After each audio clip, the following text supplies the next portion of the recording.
আজকের অনুষ্ঠান দুদিক থেকে আমি দেখছি। একটা হলো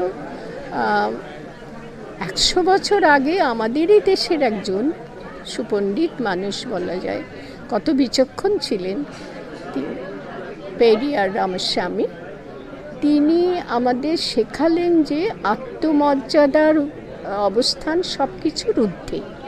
নিজের সম্মান যেন কেউ বিসর্জন না দেয়, কোনো কিছুর বিনিময়ে, কোনো কিছুর মূল্যে নিজের সম্মান যেন কেউ বিসর্জন না দেয়।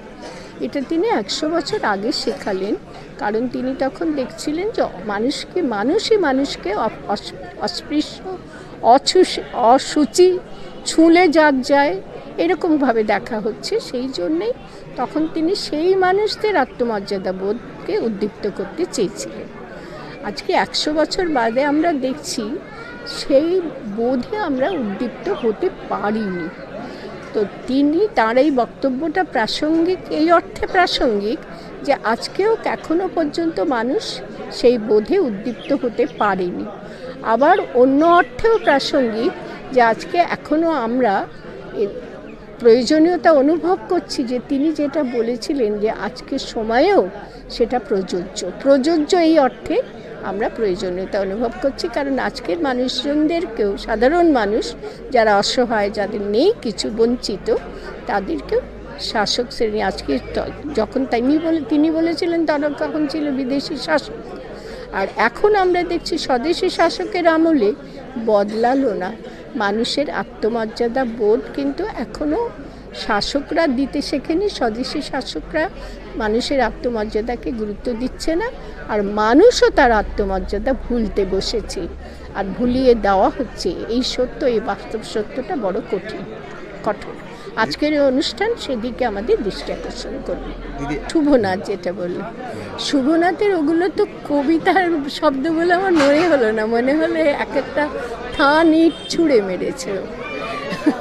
কবিতার মধ্যে কিছুটা সুষমা থাকে এবং তার মধ্যে দিয়ে অনেক জোরালো কথা বলা যায়, কিন্তু আজকে শুভ তার কবিতা দিয়ে বুঝিয়ে দিল যে সেই সুষমাপূর্ণ কবিতা লেখার দিন আজ শেষ।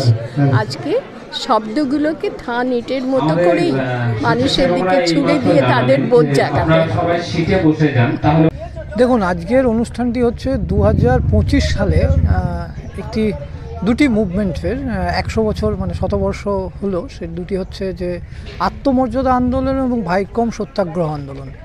আত্মমর্যাদা আন্দোলন শুরু করেন পেরিয়ার ইভি রামাস্বামী তামিলনাড়ু, দ্রাবিড় নাড়ু জুড়ে, যে যখন মানুষকে তার সেলফ রেসপেক্ট বুঝে নিতে হচ্ছে, দলিত যে ক্লাস রয়েছে, কাস্ট হিসাবে যে দলিত রয়েছে বা ক্লাস হিসাবে যারা পিছিয়ে রয়েছে, তাদের যে মান সম্মান, সেই অধিকার আন্দোলনের যে লড়াই, মানে নিজের আত্মমর্যাদা নিজেকে লড়াই করে ফিরিয়ে নেওয়ার যে সংগ্রাম, তার 100 বছর। এবং ভাইকম সত্যাগ্রহ অর্থাৎ মন্দিরে যে প্রবেশ নিষেধ ছিল, তার যে পেরিয়ার বহু মানুষ নিয়ে মন্দিরে প্রবেশ করলেন এবং এইটাকেই ভাইকম সত্যাগ্রহ হিসেবে তার 100 বছর। তার সাথে সাথে রয়েছে আজকে ভগৎ সিংয়ের শাহাদাত দিবস, আজকে 23শে মার্চ। তো ভগৎ সিংকেও এখানে শ্রদ্ধা জ্ঞাপন হলেন, এবং তারপর আপনার জ্যোতিবা ফুলে, আম্বেদকর, সিধু কানু, এই সমগ্র বিষয়টা, অর্থাৎ আজকের পশ্চিমবঙ্গে এবং সারা ভারতবর্ষে দাঁড়িয়ে পেরিয়ারের আত্মমর্যাদা আন্দোলন এবং ভাইকম সত্যাগ্রহ কতটা উপযুক্ত, এবং আগামী দিনে আমরা কিভাবে আত্মমর্যাদা এবং ভাইকম আন্দোলনের লড়াই করতে পারি, বা সিধু কানু, আম্বেদকর, জ্যোতিবা ফুলে, বিরসা মুন্ডা, রবীন্দ্রনাথ ঠাকুর, এদের সকলের আদর্শকে নিয়ে আমরা এগিয়ে যেতে পারি, তার উপরেই আজকে সমগ্র সেমিনারটা। তুমি যে কবিতা পাঠ করলে সেখানে দেখলাম সকলেই প্রশংসা করলে, কী বলবেন? দেখুন, কবিতা আমি লিখি, মঞ্চে আমাকে ডাকা হয়েছিল, সেখানে আমি দুটো কবিতা পাঠ করি, মানুষের ভালো লেগেছে, এটা শুনে তো আমিও খুশি, আমি আপ্লুত। আজকে আমরা যারা এই যে আজকে জুতো পরতে পারি, একটা সময় ছিল মানে নিচু জাতির যারা, তারা জুতো পরতে পেত না, তারা জুতো পরলে তাদের অত্যাচার করা হতো, মারধর করা হতো। আজ যে যারা সবাই আমরা জুতো পরতে পারি, এর অবদান হলো পেরিয়ারের, এবং আম্বেদকরের কথা বলার নেই। আর আজকে শহীদ দিবস, আমাদের সব মিলিয়ে আজকের আমাদের যে অনুষ্ঠান পঞ্চবন আর্ট রিসর্টে আমরা করলাম একটা আলোচনা সভা, পেরিয়ারের 100 বর্ষ, আত্মমর্যাদা, মানে প্রত্যেকটা মানুষের। আজ আমাদের ওপর জোর করে সব কিছু চাপিয়ে দিচ্ছে যে কোনো সরকার, সে রাজ্য সরকার হোক বা কেন্দ্র সরকার। আমাদের আত্মমর্যাদা কোথায় যে আমরা সেটা প্রতিবাদ করতে পারছি না, আমাদের কণ্ঠ কোথায়, কেন আমাদের কণ্ঠ উঠছে না, কেন প্রতিবাদ করতে পারছি না, এরই উপর আত্মমর্যাদার আন্দোলন। এবং 100 বছর আগে পেরিয়ার এই আত্মমর্যাদার কথা বলে গেছেন, আজও তা সমানভাবে সমাদৃত। এই নিয়ে আজকের অনুষ্ঠান। আমরা 2025 সাল 100 বছর আগে ভাইকম আন্দোলন এবং আত্মমর্যাদা আন্দোলন শুরু হয়েছিল তামিলনাড়ুতে, এবং ভাইকম আন্দোলন হয়েছিল এখন যেটা কেরালা তার কোট্টায়াম জেলায়। আমরা তার 100 পালন করছি।